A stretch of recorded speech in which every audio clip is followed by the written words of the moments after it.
Okay, I've got a question regarding how to do these problems, so let me show you how.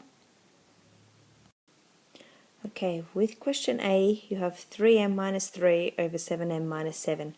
What you need to do is you need to factorize the top and the bottom. So if I look at the top, I can factorize it by pulling out 3. Then what I'm left with is, if I take 3 away from 3m, I'm left with m, and if I divide 3 by 3, I'm left with 1. On the bottom, I've got 7m minus 7, so if I take the 7 out, I'm left with 7 on the outside, m minus 1. Now what will happen is that the m minus 1 and the m minus 1 will cancel each other out, and my answer will be 3 over 7. Let's have a look at the next one.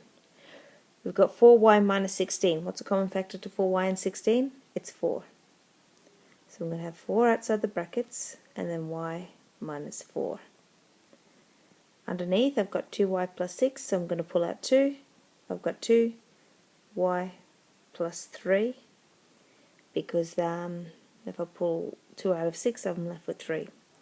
Now multiplying that by y plus 3 and 12. Now hopefully at the moment you can see that I've got a y plus 3 here and a y plus 3 there, so I'm going to use them to cancel each other out.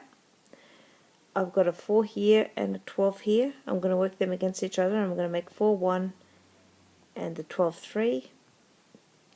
So the next line is y minus 4 over 2 times 3, which is 6. Okay, let's have a look at the next sum. I've got 7b plus 14. I'm going to try and pull out a common factor to both those. It's 7.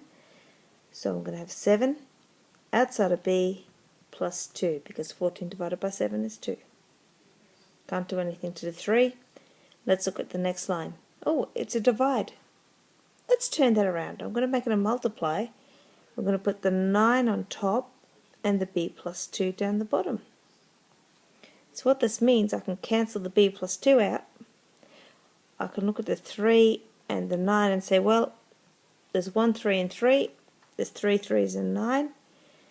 So now all I'm left with is 7 times 3 over 1, which is, well, 21.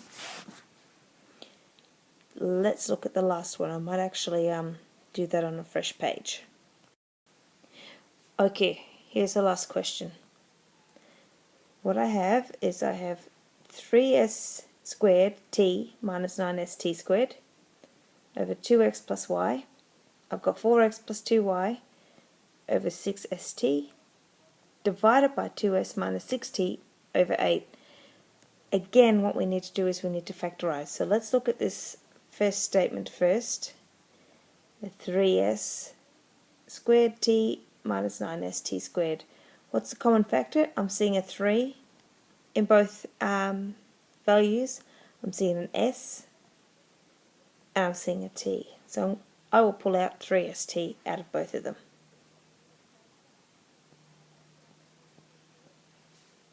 Okay, I'm left with a s squared, so I'm going to put 1s inside the brackets.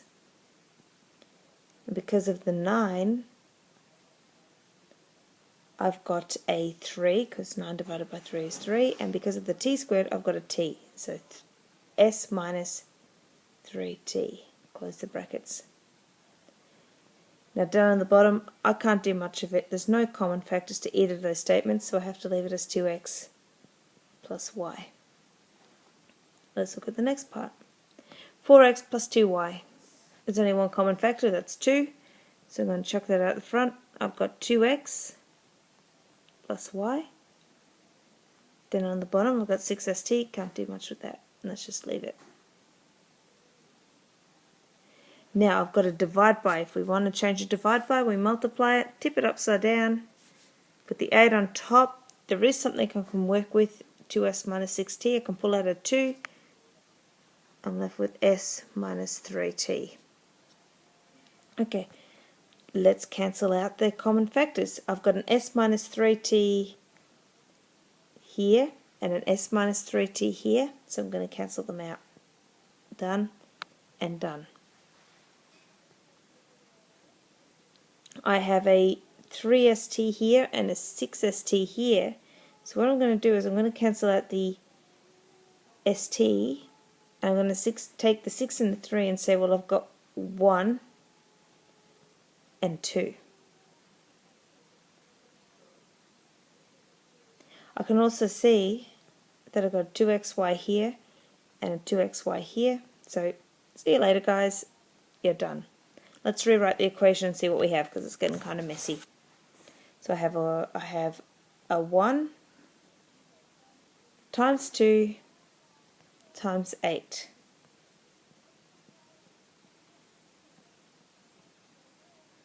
over, well, there's nothing left here. There's a 2 left here. So there's nothing, there's a 2, and remind me, I just cancelled out the s minus 3t, so I'm left with a 2 there. So at the moment I have 1 times 2 times 8, which is 16, over 1 times 2, which is 4. 16 divided by 4, the answer is 4.